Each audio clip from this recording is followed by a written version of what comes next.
Would you like to know how permitted development rights can be used to convert commercial buildings into residential use in England?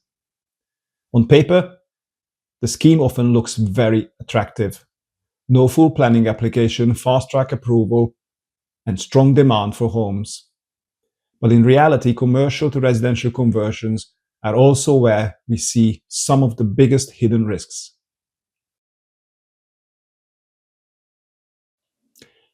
Hello, I'm Victor Rohacs from Rohacs Architects. For over 8 years, we have been helping clients maximize residential development value in and around London, particularly through conversions and extensions. Class MA conversions are a perfect example where clear decisions made early really matter.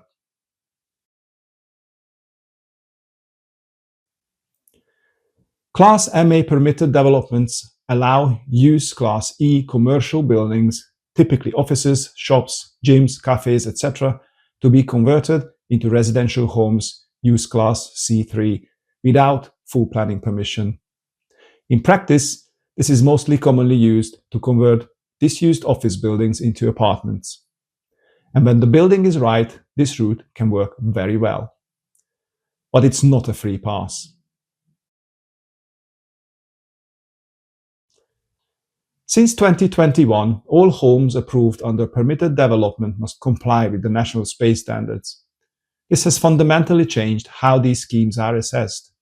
In our experience, case officers now carry out very detailed checks of the floor plans, and even small mistakes can delay approvals.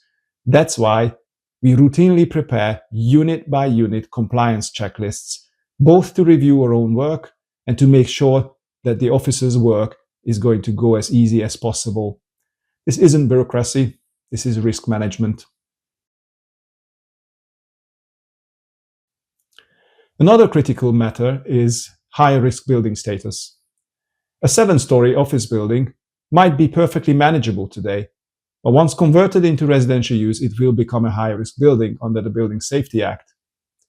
That will trigger Gateway 1 at planning, Gateway 2 at detail design, Gateway 3 at completion and handover.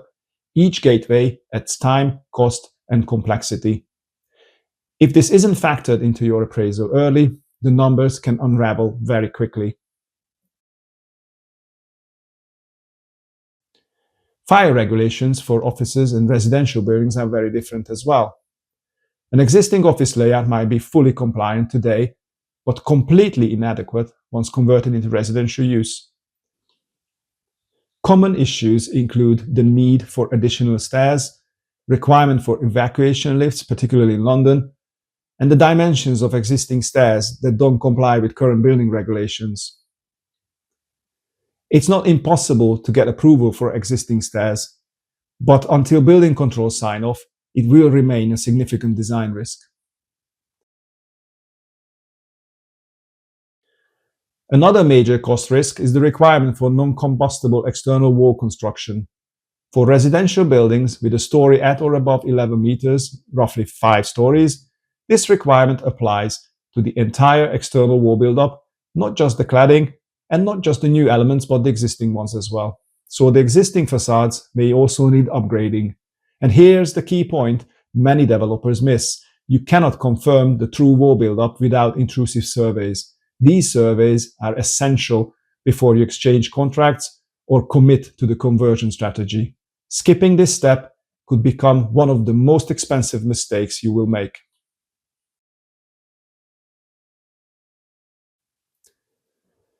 There's one procedural mistake that comes up again and again. Because once work starts on converting an office building to residential use, the building loses its potential airspace permitted development rights. That means if upward extension is even a possibility, airspace approval must be secured before conversion works begin.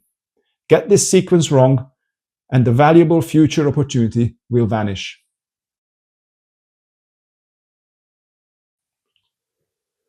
Commercial to residential conversions can be hugely effective, but only when the building is suitable, the regulation risks are understood early, and the scheme is interrogated properly before money is committed. This isn't about drawings, it's about making sure the project actually works. If you are considering a commercial to residential conversion, or reviewing a site that looks attractive on paper, speak to us at We help clients identify risks, avoid costly surprises, and unlock genuine development value. I hope you found this video interesting. Although we made all reasonable efforts to make sure that the information in this video is accurate at the time of the release, it's only intended for educational purposes, so please do not use and treat this video as professional advice. Make sure you consult a professional about your own project. Many thanks for watching, and I look forward to sharing more with you in the next episodes.